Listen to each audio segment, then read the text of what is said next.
In the previous video, we explained the necessity of a prophet in terms of Allah's wisdom and mercy, and said that we would look at those who claim to have been entrusted with this mission, and the most ambitious of them. Let's take an imaginary journey to the Arabian Peninsula, to the time of Asr Al Saadat. In this land of hard rocks and scorching desert heat, people's hearts were hardened.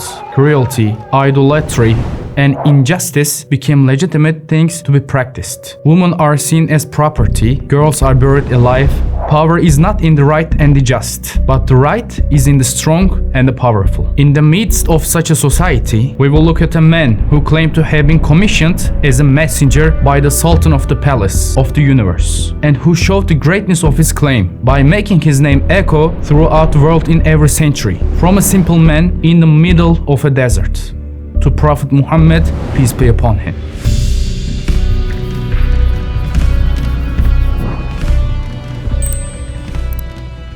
Let us go back to the early years of his prophethood. Imagine a man of 40 years old. He goes against the society in which he was born and raised, and against his closest relatives. And he comes with no material source of power, no army, just a single message. La ilaha illallah Muhammadur Rasulullah. This is not a simple statement. It's a total rebellion against the centuries-old order of that time. The elders of Mecca are horrified by this invitation, for this message will shatter their false order and deal a great blow to their interests. But on what does he rely for such a great invitation? Does he have a foothold? Does he have an army behind him? Is he very rich? No. On the contrary, with a few exceptions, even his own relatives want him dead. The only thing he relies on is his unwavering faith in Allah. Imagine that even when no one was with him, he challenged his people and shouted from the Mount of Safa. Would you believe me if I told you that there is an army behind that valley? They all answer without hesitation. Yes, because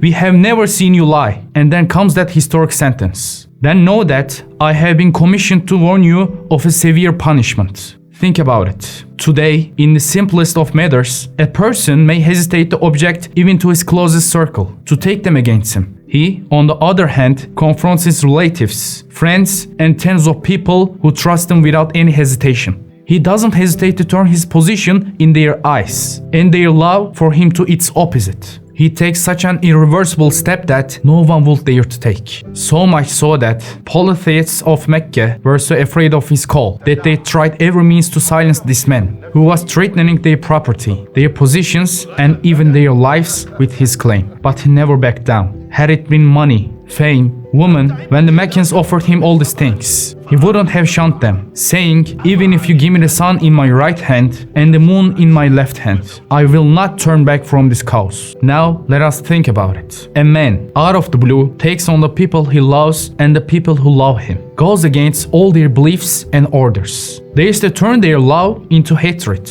doesn't listen to any threats, and almost blatantly goes to his death. Why would a man of sound mind, a man who has never heard a false word from his mouth, even from his enemies, attempt such a deed? What's the lesson to be learned from all this? What should a person of reason and humanity understand from this? Moreover, he is victorious in his cause and succeed in destroying the idols not only in the Kaaba, but also in the hearts and sowing the seeds of faith in those hearts. Bediüzzaman summarizes this revolution so beautifully that there are no words left to say about it. You know that a small habit like a cigarette smoking among a small nation can be removed permanently only by a powerful ruler with great efforts. But look, this being removed numerous ingrained habits from intractable, fanatical, large nations with slight outward power and little effort in a short period of time. And in their place, he so established, exalted qualities that they became as firm as if they had mingled with their very blood. He achieved very many extraordinary feats like this. Thus, we present the Arabian Peninsula as a challenge to those who refuse to see the testimony of the blessed age of the Prophet. Let them each take 100 philosophers, go there and strive for 100 years. Would they be able to carry out, in that time, 100th of what he achieved in a year? An incident similar to the example he gave happened during the reign of Murad IV, a great Ottoman Sultan. This great, stern, and authoritarian ruler banned smoking during his reign. He also had violator executed as a deterrent punishment. Such a great ruler, such a great authority, with a huge army behind him, could only lift it. But even that didn't last long, and after his death, the rule was violated and the custom became widespread again. Now look at Prophet Muhammad, peace be upon him. He is not a big army behind him. He is not a big authority that people are afraid of. And what he wants to abolish is a simple custom like smoking. Even though he wasn't someone people feared and didn't have any material power or army behind him. He wanted to abolish a centuries-old order and belief that had been established in the hearts of very stubborn and fanatical people. And he succeeded in such a way that he planted the seed of faith in the hearts of people to such an extent that 14 centuries after his death, those seeds still don't rot, dry up, and cannot be uprooted. As Bediüzzaman says, let them take 100 irreligious philosophers. Let them go there and work for 100 years. They won't be able to do the work of Prophet Muhammad did in 1 year, let alone 100 years. Even those who do not accept the prophethood of Prophet Muhammad, peace be upon him, cannot say anything negative about his personality, because even before he became a prophet, he was known as Al-Amin. It's easy for a person to be truthful, but how is it possible to live a lifetime without ever telling a lie? Not only with the testimony of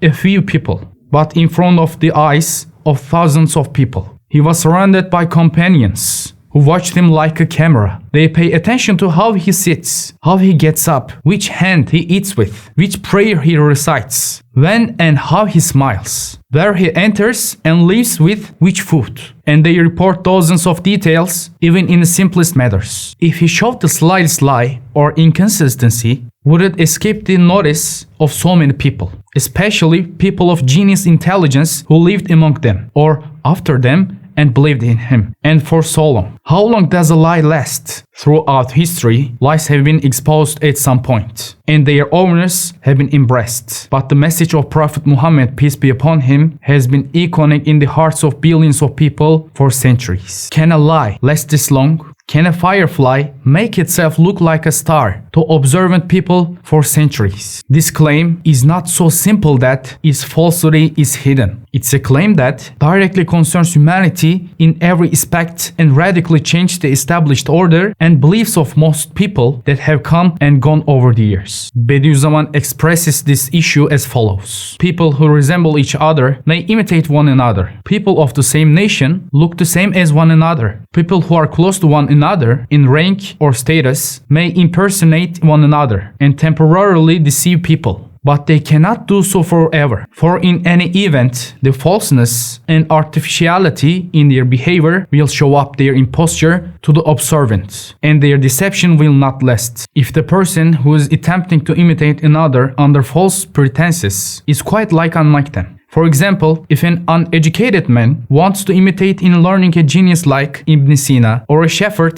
to assume the position of a king, of course, they will not deceive anyone at all, or they will only make fools of themselves. Everything they do will proclaim this is an impostor. Why should a fly show its peacock form for a whole year to the people who see it without any pretense? How can a dishonest, lawless soldier assume the attitude of a famous, illustrious advisor, sit in his office, stay like that for a long time, and not reveal his deception? And let a slanderer, a liar, a disbeliever, a man who has no faith, who has always been the most loyal, the most trustworthy, the most reliable, the most faithful person in his lifetime, show his character and situation to the most scrupulous eyes without any worry, and hide his deceit in the eyes of geniuses. This is 100 degrees of opposition. No intelligent person can call it possible, and to assume that it so is as delusional as assuming that a certain unthinkable is actual. If a person is lying, his close circle will eventually realize it and lose their trust. But Prophet Muhammad, peace be upon him, starting with those closest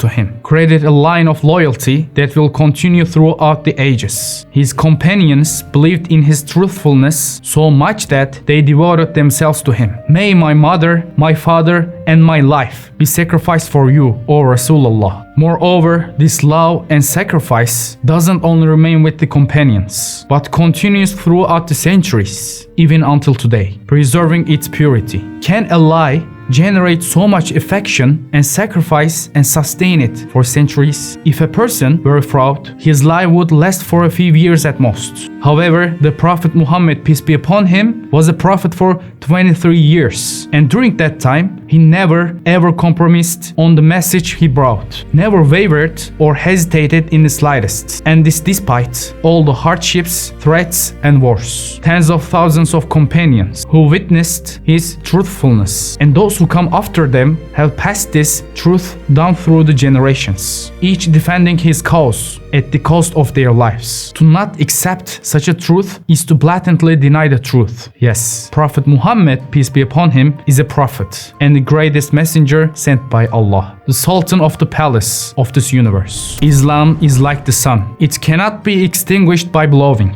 It's like the day. It cannot become night by closing one's eyes. He who closes his eyes makes night only for himself.